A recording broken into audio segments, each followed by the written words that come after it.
Okay, we're gonna look at Professor William Rees' new article on what he calls terminal overshoot.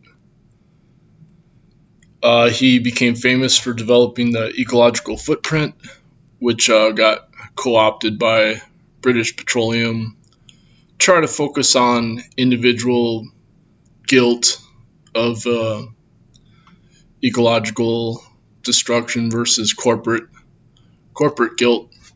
But William Rees is doing a systems analysis inspired by William Catton's book, Overshoot.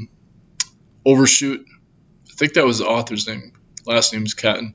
That I read over 30 years ago for my environmental conservation university course taught by Professor Carl Zimmerer, a environmental geography professor who focuses on indigenous farming in the Andes as biodiversity.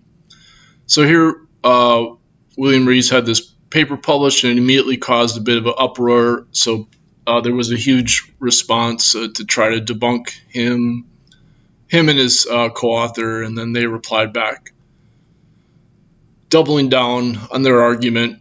And this was also the same argument of physics professor Albert Bartlett, who had a lecture called Population, Arithmetic, and Energy, and he gave the same lecture over 1,000 times in person as his career. And this is basically the same problem that I call the music, that's been called the music logarithmic spiral. It's sort of the secret drive of science as exponential growth as the inverse of the logarithmic function that comes from the wrong music theory. So it's from Platonic philosophy. Everybody learns this by the time they're 14 years old in school when they learn the Pythagorean theorem. And so then you have all patent law is incorporated with the engineering and the mathematics as Western science. So this developed out of agriculture. So we get this exponential growth, and then we have what is the carrying capacity of ecology. Now, economics professor Michael Hudson, he emphasizes that in the Bronze Age, there was the Jubilee, so every 7 years they would cancel out the exponential growth of financial wealth based on the credit loans to the farmers that had an interest rate, because they realized that farmers undergo natural collapse of ecology from, extreme weather and the fact that animals don't have an exponential growth rate, usually because they meet some kind of ecological limit in the environment.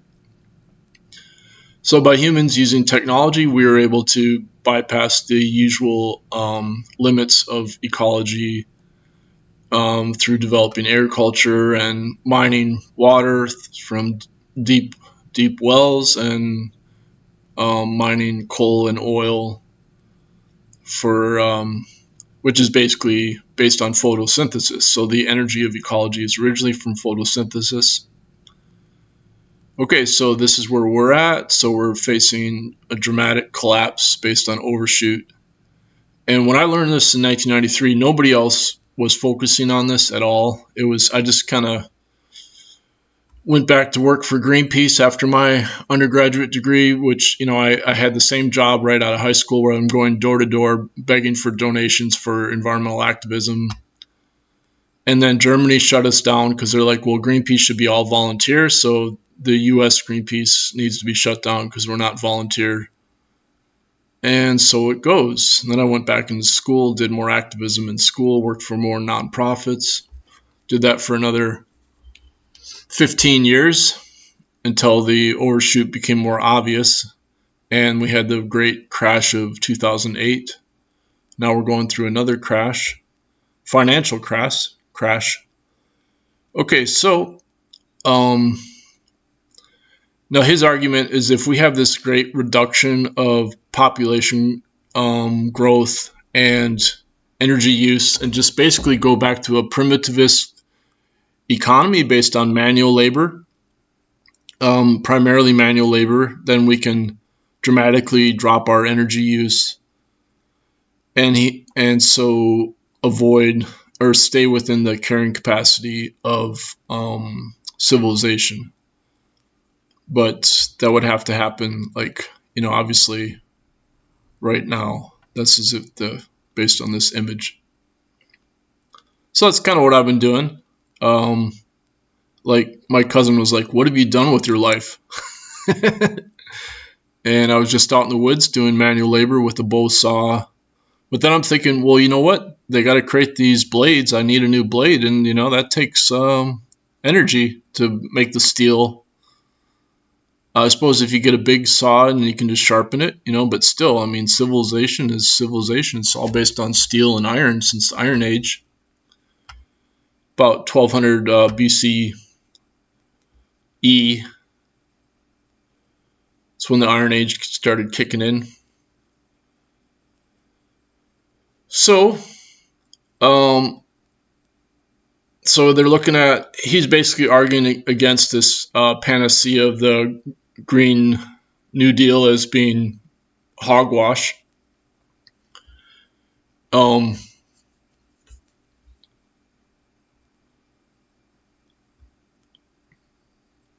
If it were possible for wind and solar to replace just half of present fossil fuels use by 2030, that would be the equivalent of basically doubling the total global stock of wind and solar installations every year for the next 9 years. Oh, doubling the current total. And then the demand for new energy and materials would be 10 times as much as has been consumed up until now. So in other words, we're experiencing exponential growth in demand of energy. And that would be for the renewable use. And this assumes no growth on the planet, okay, which is already projecting at least 500 million more people and 27% increase in energy use by 2030. So overshoot is potentially terminal condition. This is just based on current energy use. It's not even considering all the ecological feedbacks of the destruction caused by Mother Nature releasing methane that's heating up the planet even faster, wiping out the ability to grow crops at scale. So the rebuttal to their argument was like, look, we can do it all with renewable energy, no problem. And their point is like, no, because when you make solar panels, you have to smelt the quartz, and that takes coal and wood chips and charcoal and all that. And smelting 1 ton of silicon consumes 1.4 tons of coal and cork.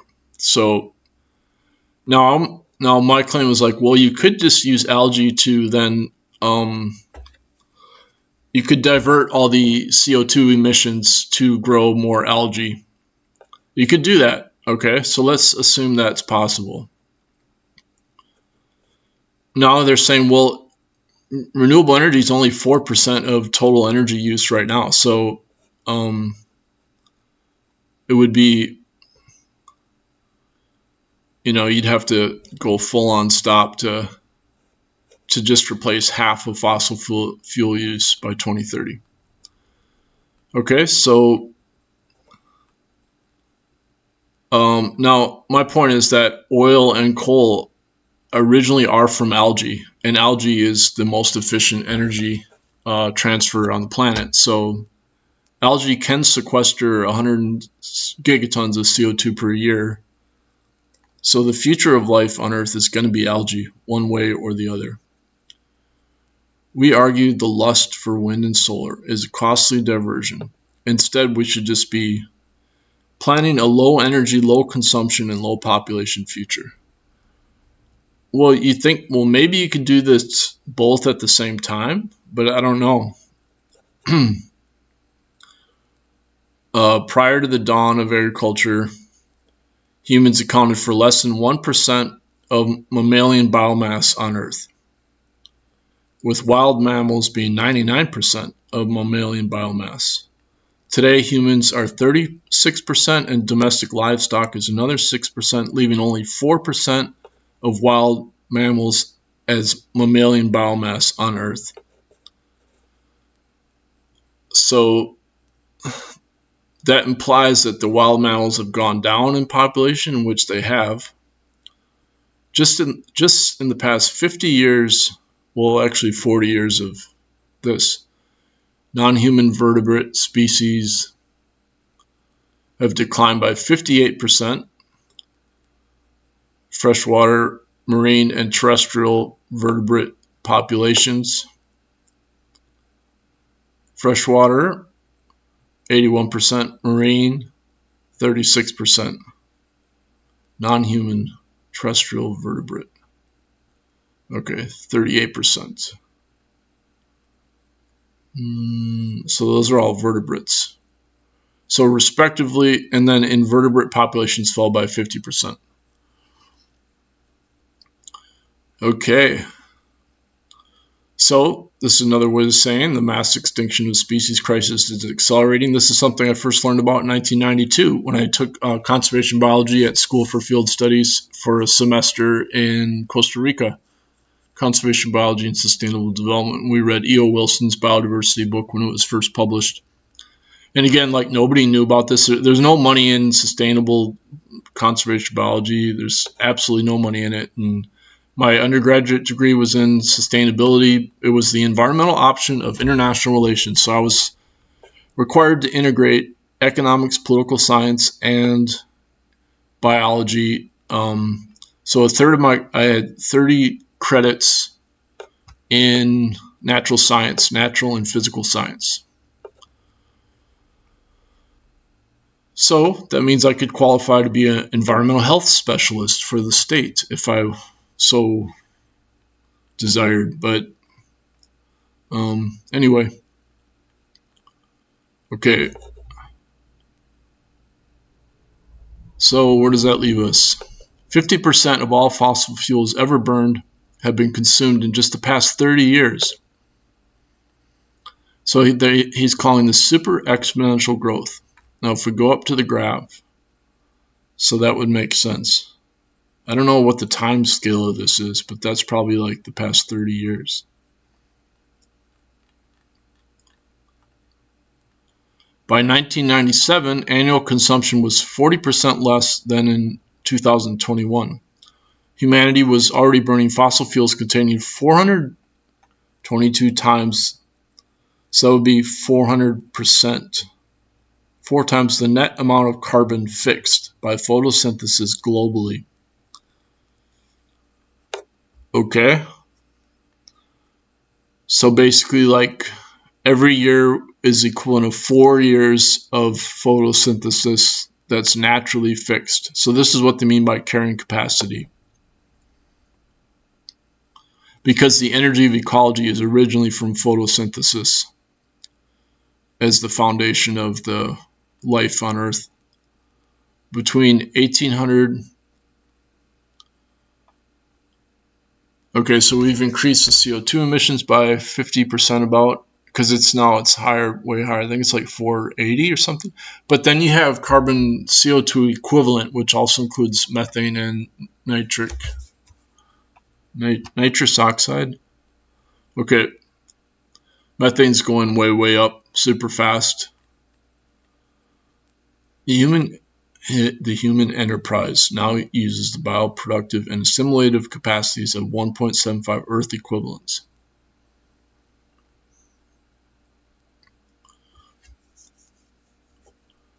Okay. So every year we're consuming almost twice as much as the Earth produces in terms of photosynthesis energy. That's in terms of like growth of life on Earth, not just not just carbon sequestration. Clearly, removing fossil fuels from the agricultural system would result in significantly reduced output. Yeah, Even if a global one-child policy were enacted soon, we would still have 8 to 3.5 billion mouths to feed. In other words, we would still have our current population and a potential loss of population from like plagues and wars. A reduction in energy means there will be a resurgence in demand for human muscle and draft animals. So like I said, I'm all for this. I rode bicycle every day for 10 years as my transportation, a 3-speed bicycle. Then I dumpster dive food. So I was technically like carbon negative because I was preventing methane from the food being released in the landfill.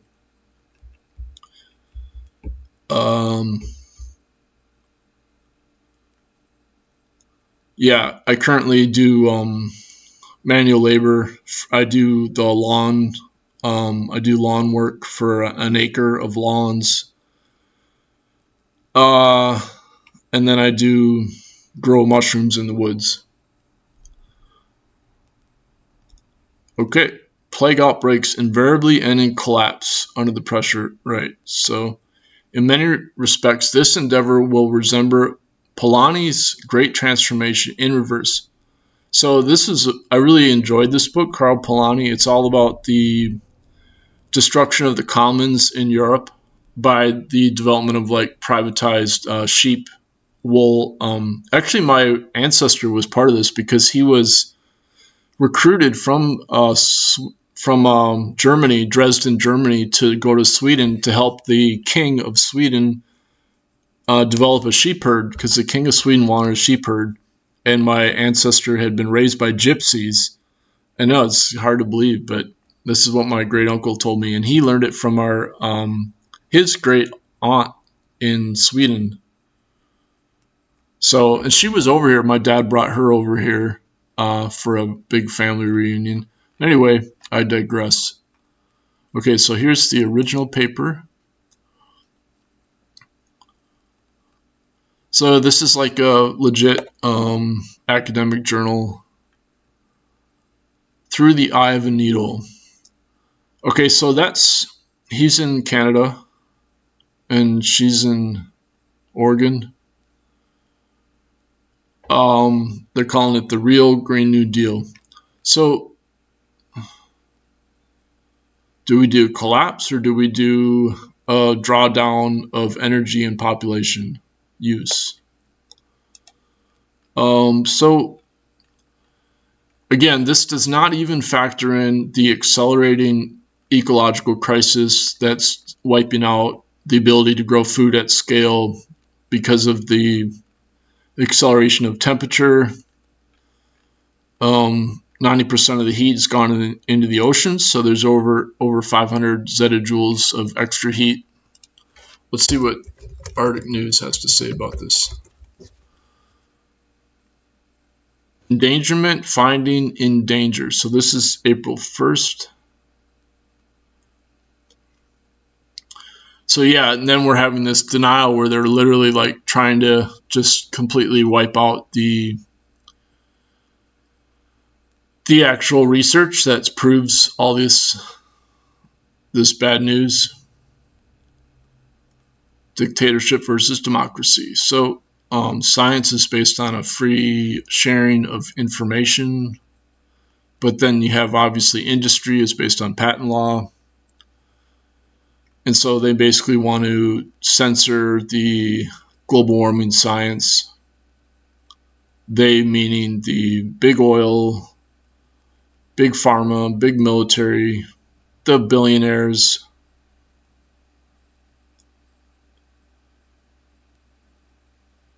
Okay, so now let's see what this has to say. I was wondering who the author of Geography of Nowhere, I was wondering what happened to him because that's a really great book. Because a lot of people, they grow up like in the suburbs, which is the Geography of Nowhere.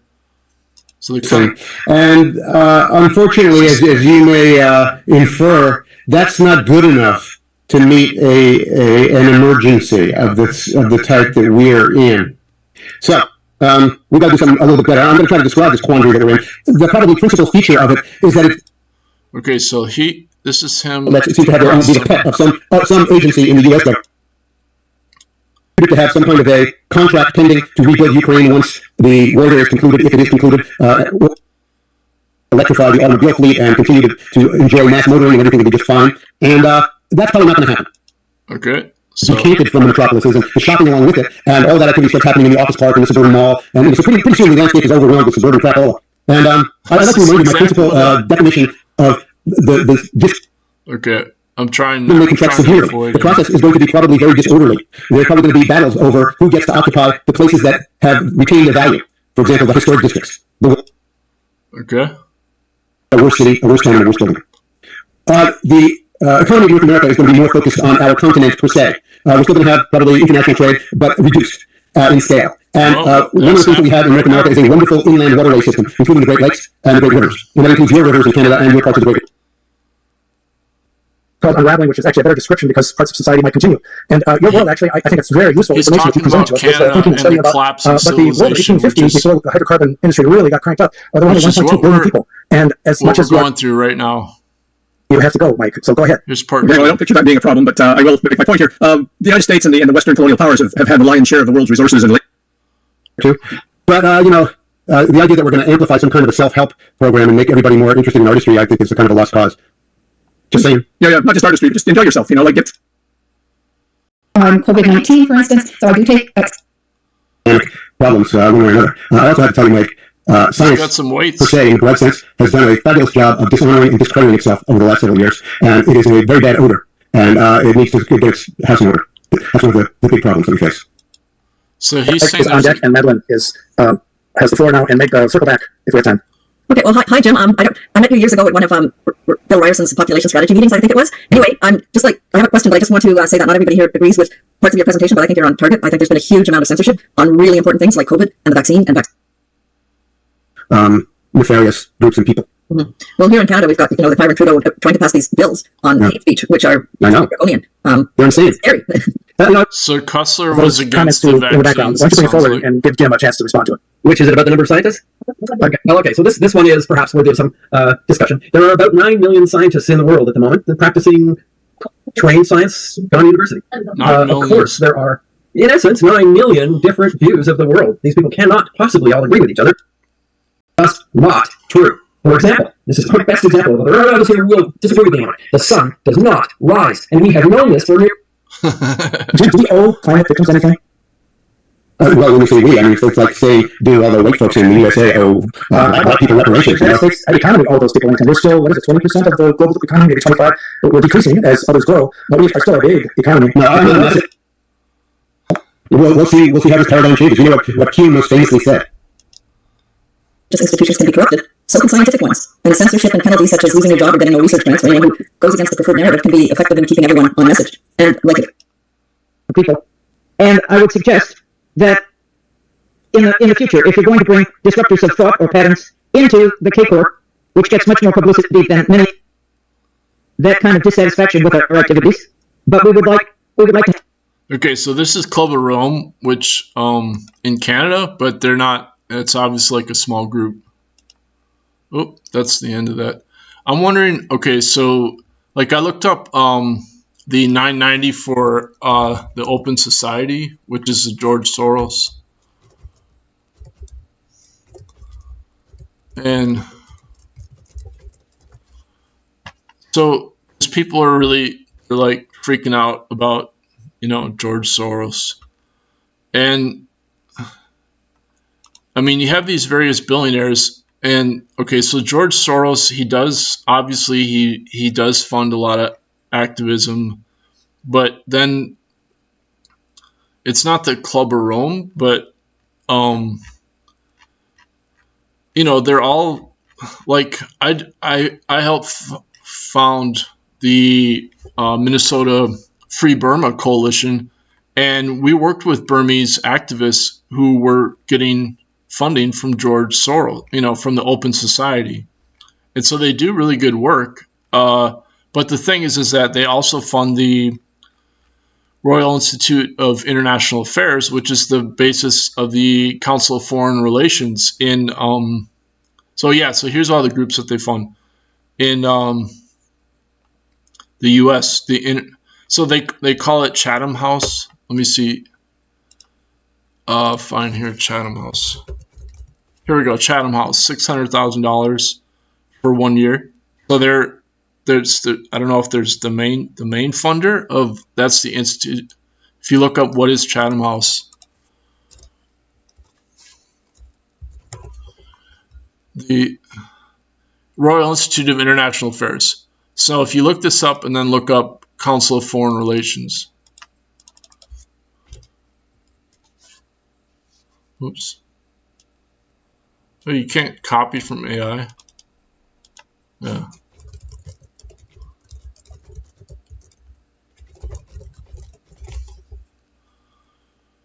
Okay, it's an independent policy institute, British.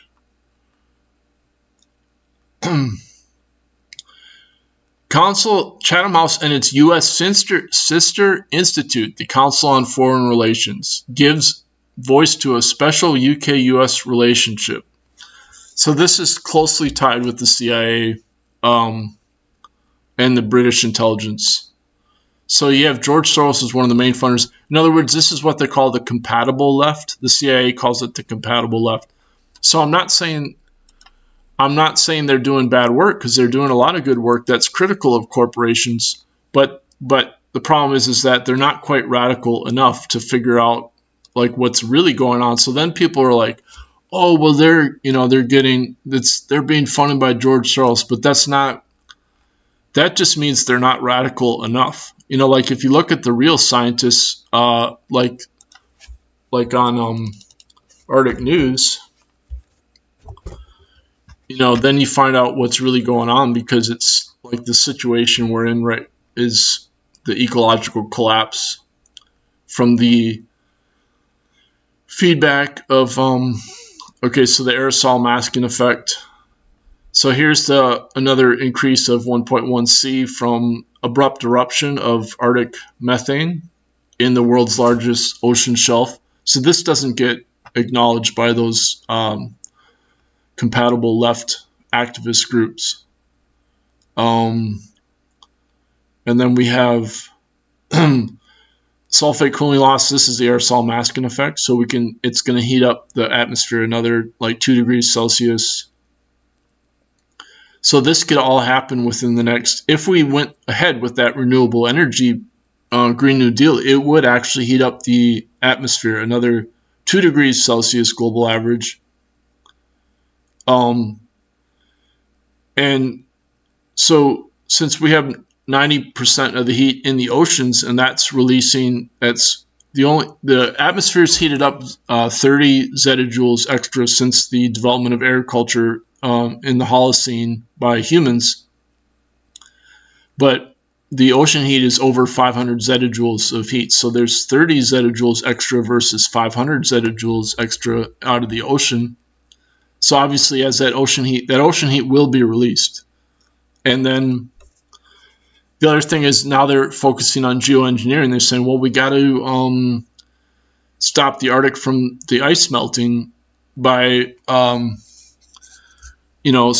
various methods. And the problem is that as soon as you stop focusing on the CO2, then you just keep increasing the CO2 emissions, and then you have to maintain that aerosol masking effect, that geoengineering technology, for 10,000 years, because that's the cycle. That's the CO2 natural cycle, is 10,000 years, because it gets sequestered back in the oceans or in the soil, and then it takes 10,000 years to finish that sequestration process. And this is what Raymond Pierre Humbert is going to be talking about on Nick Breeze's channel. I've corresponded with Raymond Pierre Humbert several times about the problems of geoengineering, as what he calls it, terminal shock. So the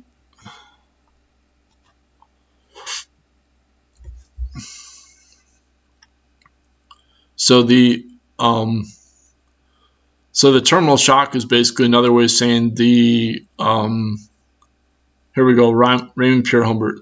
It's members only content. like I said, I've emailed him several times and talked to him. The dangers of solar geoengineering. Okay, so basically that puts us in a catch-22 situation. And so then we can see what Guy McPherson says about this, because he was like the OG conservation biologist who pointed out this catch-22, what they call the McPherson paradox, because you're having the abrupt eruption of methane out of the Arctic, and then you're also having an increase of heat as you increase renewable energy and reduce the aerosol masking effect, which is the sulfur pollution that otherwise would reflect the sun coming in. So a 40% reduction of burning coal and diesel actually heats up Earth another 1 degree Celsius. That's what I figured out on my own from reading the science research. So he's pointing out this new study that's showing that the Arctic is no longer a carbon sink. It's now a carbon emission source due to the increased fires from global warming. So you're getting a total reversal of the natural cycles of Earth, how Earth stores up the photosynthesis energy through carbon sequestration. So that's part of the whole terminal shock problem. So that brings us back to the my original blog post. Let's see if I can find it again.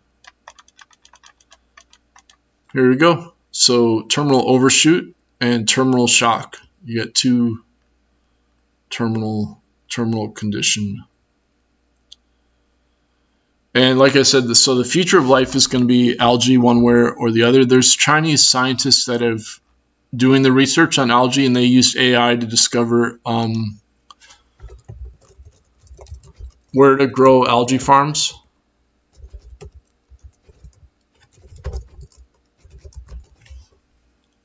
Here we go, right here.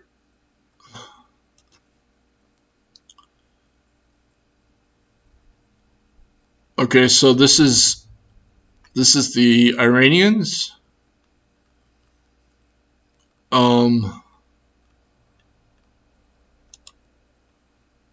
And so the overshoot guys, William Reese and that lady from Oregon, they're saying like, well, algae is not a feasible means for a biofuel. That's true. I mean, but it's still necessary for carbon sequestration. So the carbon is going to get sequestered one way or another. Here we go. This is the I don't know where that is. This the here we go. This isn't it either. These are Korean. I'm looking for the Chinese one. Hypergiant is developing the algae farm of the future. Hey, I didn't know about this.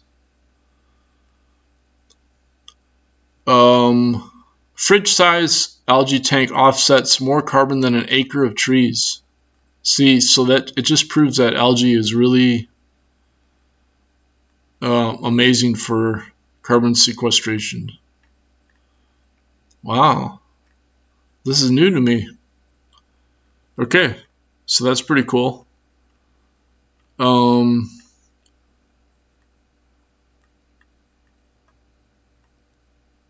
Yeah, so algae is definitely going to be the future of let me just get rid of this.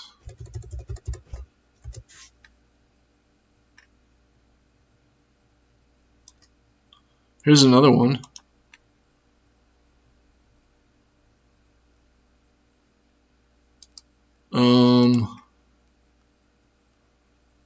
I'm gonna find it. Innovative technologies in algae cultivation. This might be it. Okay, so algae. Next generation bioreactor.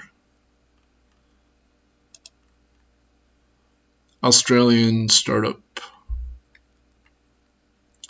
So Sir David King, he's also focused on algae, saying he's doing it in the deep oceans and mimicking what the whales used to do. So we killed off like, I don't know, 20 million whales or something, or 10 million.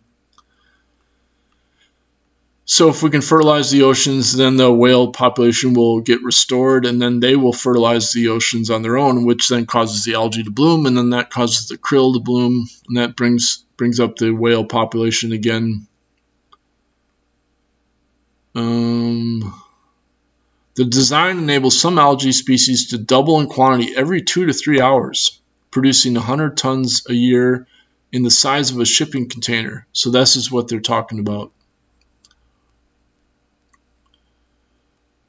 Patented design that algae flows down a channel in a continuous helix. Interesting. If you have very thin layers, you get much higher productivity. So it's basically like metamaterial, or like metamaterial algae, where you're increasing the surface area versus volume. Okay, wish they'd have an image of the algae instead of the guys. I don't want to look at the dudes. Okay, so this is algae in outer space, so it's like, yeah, algae is the future. Even if we go to outer space, we're going to have to rely on algae. Floating algae farms.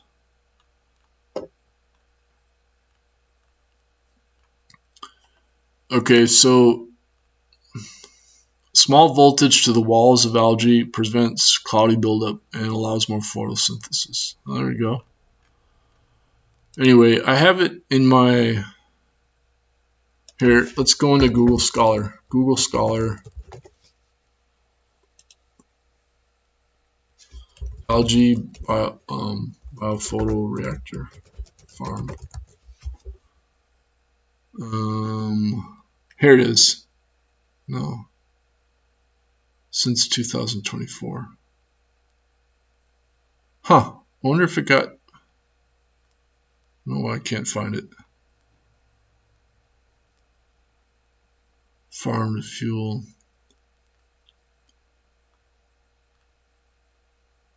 Oh well. Here we go. Algae, MIT. Here it is. I think this is it. Yeah. Shanghai. Oh, and this is not it either. Anyway, there's a lot going on with algae in China also. That's my big point here, is that China is working on algae big time because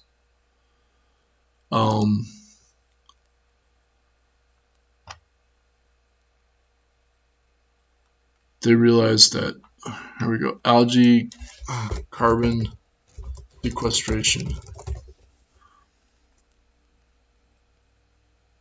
Magical microalgae. That's what we're talking about.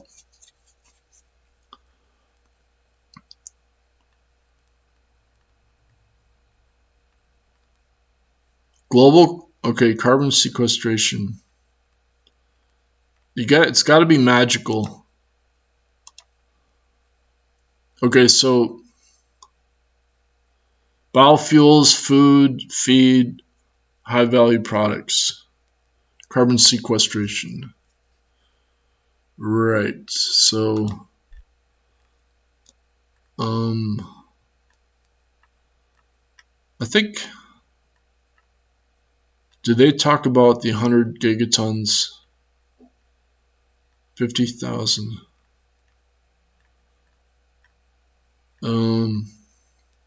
Okay, I don't think that's it. This looks like it's it.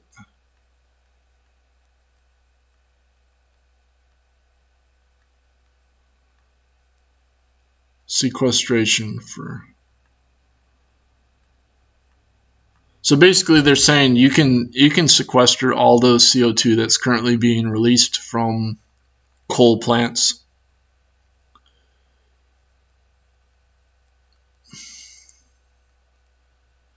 And then you can use that algae for fertilizer.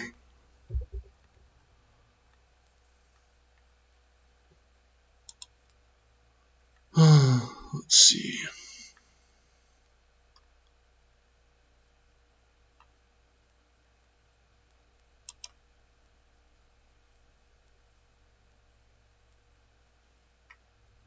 Huh. I'm not finding the one I was looking for, which is weird. But there's definitely more. Seems like there's been more papers published. Definitely. There's a lot being focused on for algae.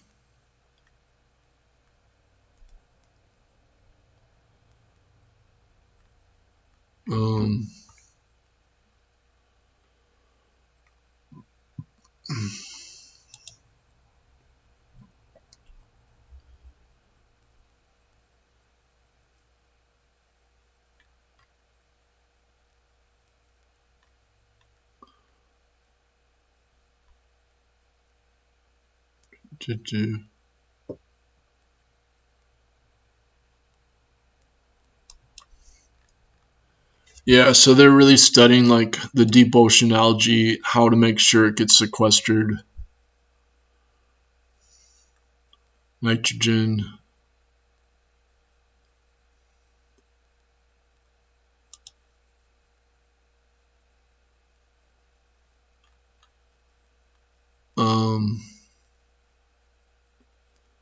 Well, it's in my blog. I have it on my blog. The 100 gigatons a year.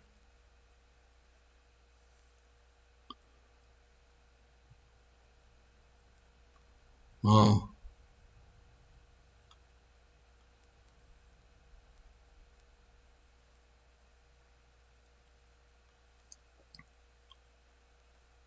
Yeah, there's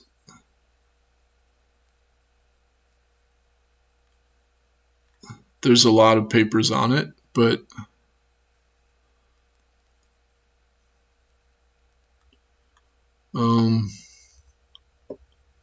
oh, we can even Elon Musk will be happy because we can move to Mars if we use algae.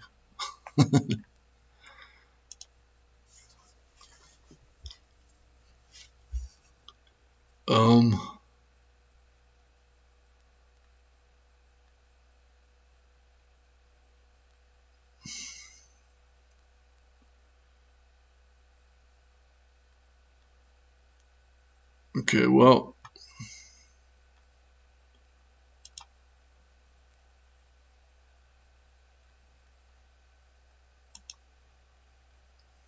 ocean is the largest carbon reservoir on Earth. Biological pump. China.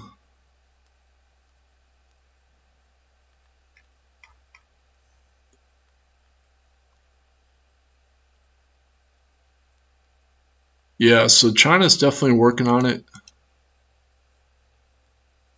Algae biochar.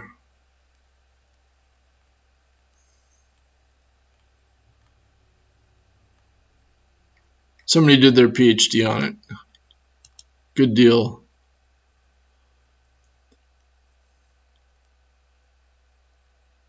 So the algae is definitely going to be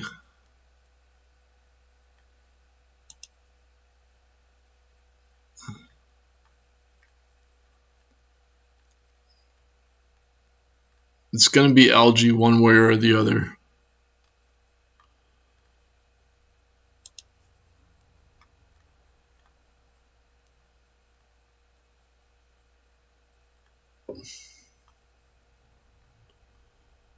Yeah, the other thing is if you add algae, if you add macroalgae, which is seaweed, to the herbivore grazing, then it changes the they don't release methane.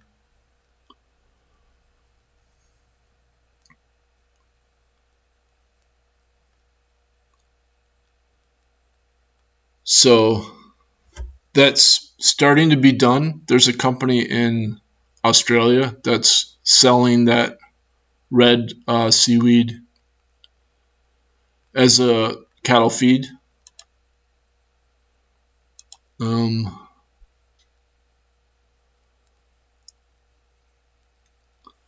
Herbivore grazing. Oh, they mean in the ocean. Yeah.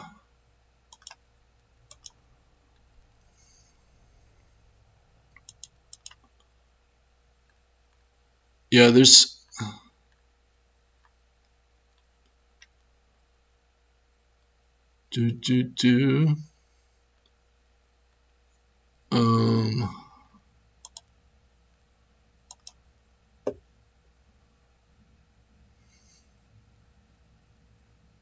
Okay, so...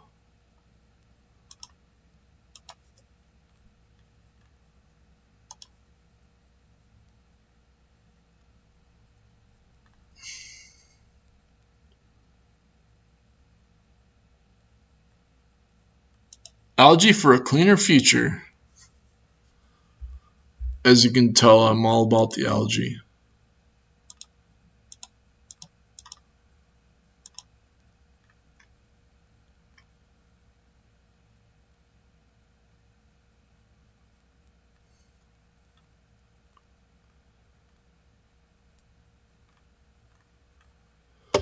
This is an actual company.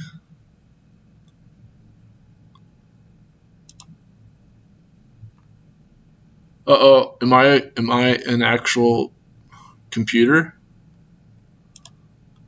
Some people think I am.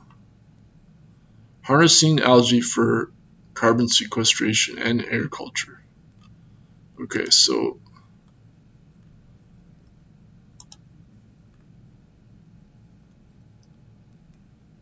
algae biofuels, algae, sustainable building design.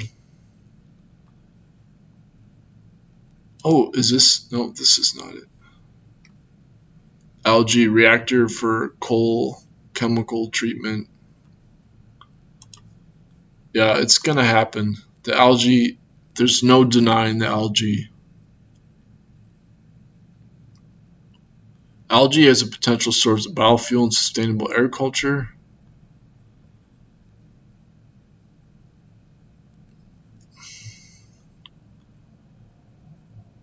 Algae, algae, algae. Navigating the dual currents. Algae bioplastics. Carbon capture by algae.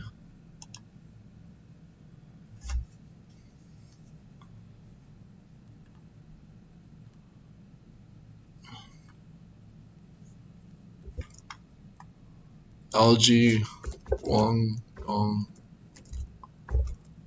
carbon.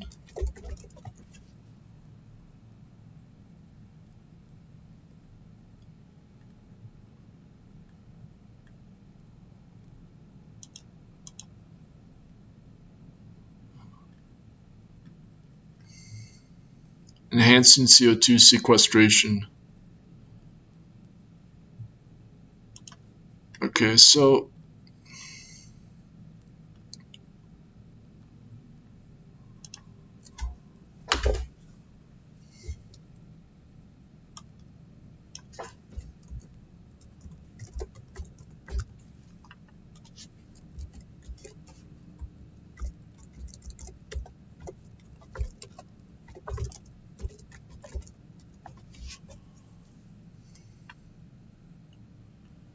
oh, here we go, patents. Recent patents on algae.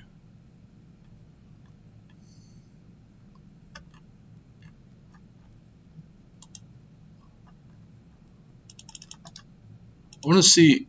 Okay, I'm obsessed with finding this.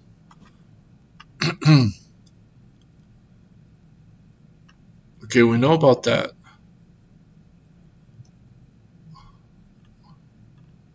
Here it is. Is this it?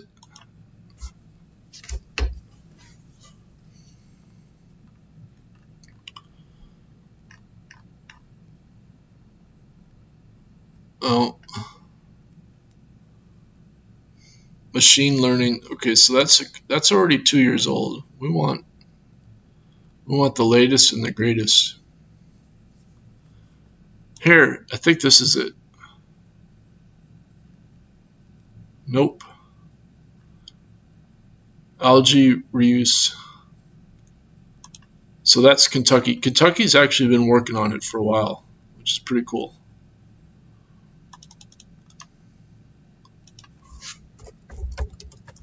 Back in the Google Scholar.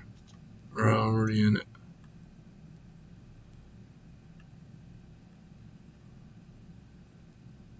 Algae bioreactors.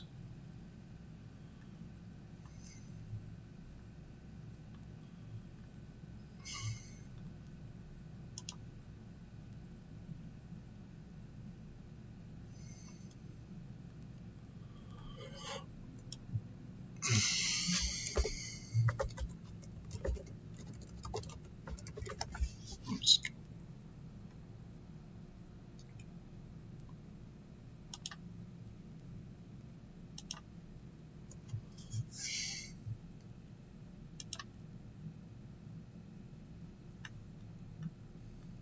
Algae.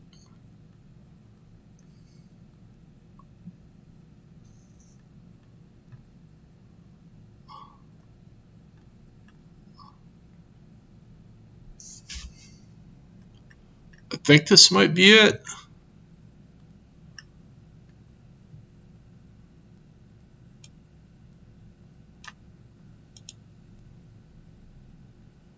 Beijing. No, it's not it. But it's more Chinese research.